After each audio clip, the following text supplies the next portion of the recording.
Ini adalah miniatur set dari Lord of the Rings, The Return of the Kings, keluaran dari Games Workshop. Ya, ini game workshop yang sama yang mengeluarkan Warhammer 40K dan Age of Sigmar. Jadi kita memang expect miniatur ini pas mungkin punya kualitas yang at least setara dengan Warhammer. Nah, Lord of the Rings, The Return of the Kings ini produk ini memang sudah jarang keluar di pasaran dan kebetulan ini juga saya dapat second karena memang untuk serial Lord of the Rings ini dia itu diadaptasi langsung dari filmnya sehingga karena sekarang kan filmnya sudah uh, wrap up dari serial triloginya jadi sudah nggak ada keluar lagi gitu produk-produk atau mungkin miniatur set baru dari yang Lord of the Rings. Terakhir itu dia ada keluarin miniatur set baru memang karena ada film dari The Hobbit ya.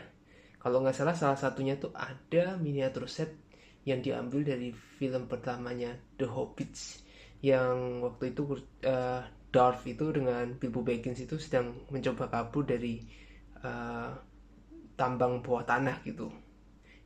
Itu ada miniatur setnya. Nah sekarang kita akan coba lihat apa sih isinya dari Lord of the Rings Return of the King. Nah sesuai dengan judulnya karena ini adalah Return of the King, dia miniaturnya akan mengambil setting pada film ketiga dari triloginya, yaitu salah satunya kan ada pertempuran, ada banyak pertempuran ya di dekat Gunung Mordor juga ada salah satunya yang awal-awal itu adalah pertempuran di Minas Tirith. Di miniatur set yang ini itu ada dua unit sebetulnya yang didapat. Oke, sebelumnya secara overall ini ada miniatur, kemudian ada juga terrain bentuknya, kemudian kita juga dapat base warna hitam ini, ada dadu, dan seharusnya itu ada buku manual yang lumayan tebal tapi karena ini beli second jadi buku manualnya sudah nggak ada. Terus ini ada juga produk produk katalog ini untuk serial Return of the King. Ini ada miniatur set yang lain juga, ini ada juga The Two Towers dan yang terakhir ini Fellowship of the Rings. Nah untuk yang miniatur set ini kita akan dapat 48 miniatur, jadi 24 miniatur itu Orc of Mordor dan 24 yang lainnya adalah Warriors of Minas Tirith. Kita lihat satu persatu ya. Nah, ini ada totalnya tuh ada 1, 2, 3, 4, 5. Jadi ada 5 sprue. 2 sprue yang pertama itu identik sama persis. Ini sprue untuk yang Warriors of Minas Tirith. Ini sama persis. Jadi kalau kita lihat nih satu sprue ini itu ada dalam satu sprue tuh ada 12 miniatur. Dia punya pose yang beragam, tapi secara overall kita akan dapat 4 pose yang menggunakan busur, kemudian ada 4 pose juga dia menggunakan pedang dan perisai, dan 4 pose lainnya itu perisai dan tombak. Nah, coba kita lihat dari lebih dekat ya.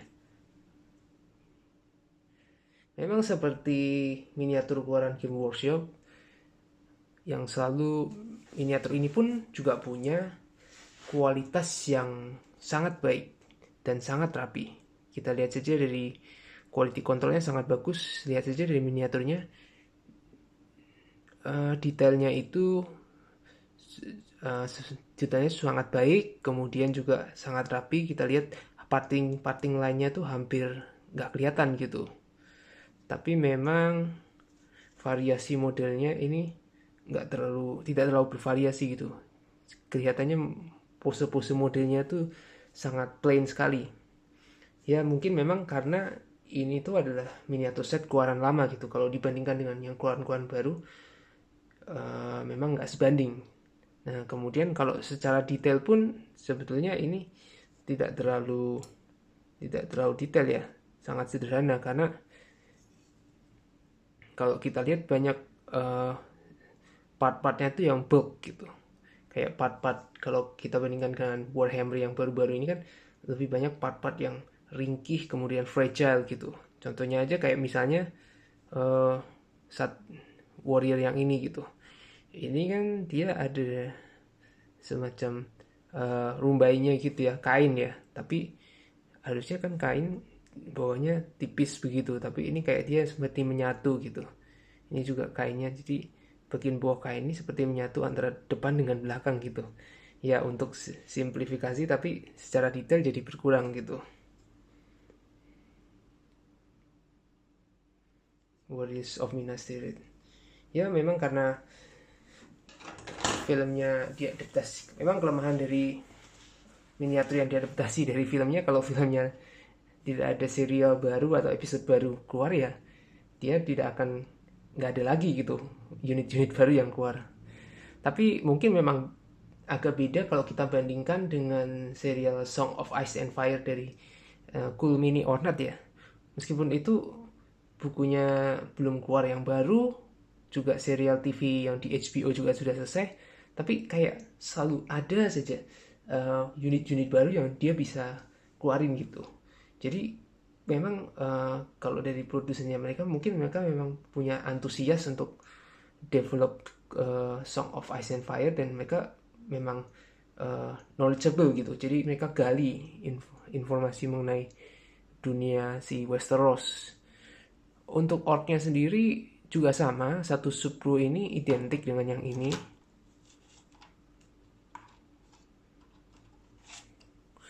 Kita punya dua subcrew ya, identik. Nah, satu subcrewnya ini juga ada 12 unit juga ya.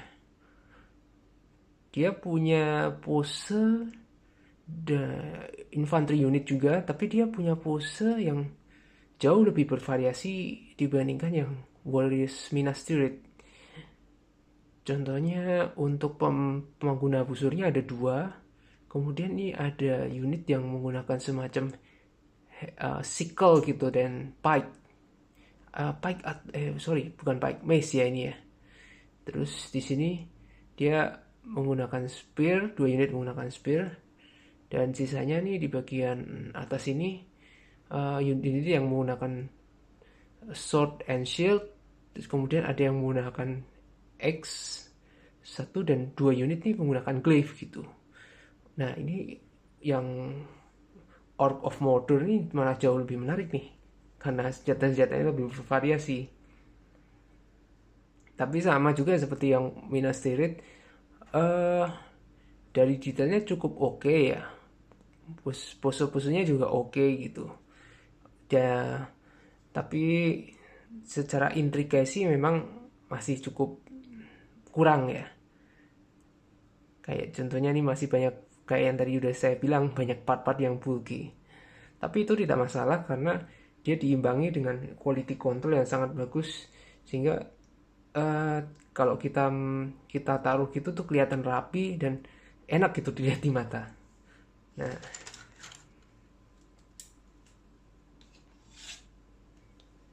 selanjutnya selain dari miniatur ini, jadi total kita punya 24 miniatur orc dan 24 miniatur human, total 48. Di samping itu kita juga dapat tambahan miniatur untuk terrain atau environment.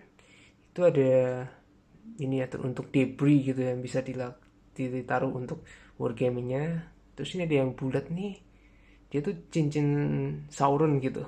Ini bisa untuk aksesoris aja ditaruh di jari. Dan ini ada juga satu terrain berupa patung gitu ya. Nah, selain terrain, sisanya adalah base warna hitam. Ini jumlahnya juga cukup banyak sih, jadi kira-kira cukup untuk 48 miniatur. Dan terakhir ini juga ada dadu untuk untuk wargamingnya. Nah, selain dari itu, ini ada satu lagi nih. Alasnya ini dia pakai ada ilustrasi petanya. Nah, coba kita lihat. Jadi alas petanya ini di bagian tengahnya itu kayak ada partisi ini. Partisinya ini bisa dirobek, bisa untuk jadi measuring tools nih. Ini kan ada ukurannya penggaris, jadi bisa untuk measure tool.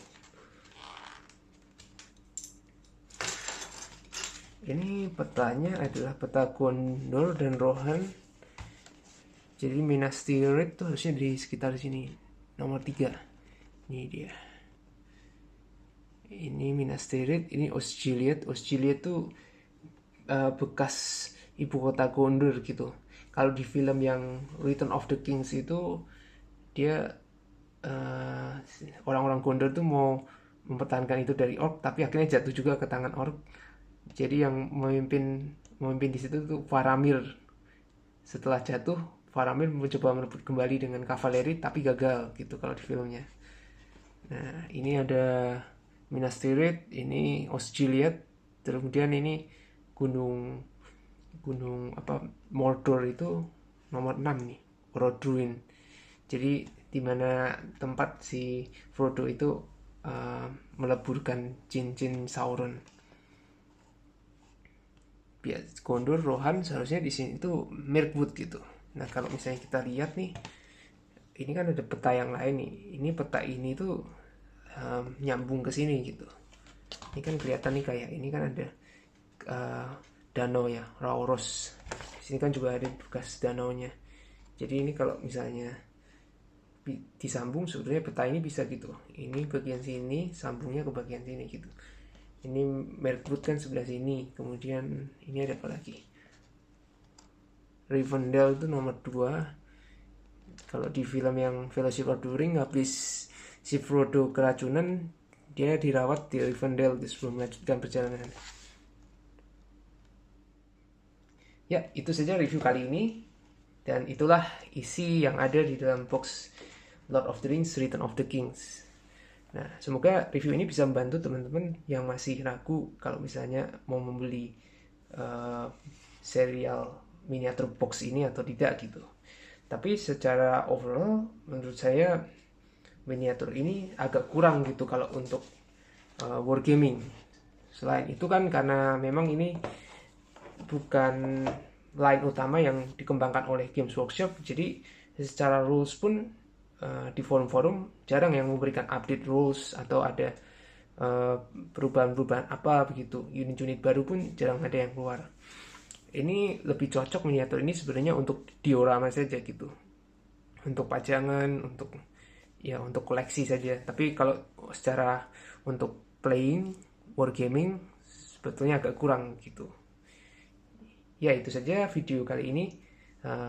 Sampai jumpa lagi di video berikutnya. Kita akan review lagi game-games dan miniatur box lainnya yang lebih keren lagi. Thank you.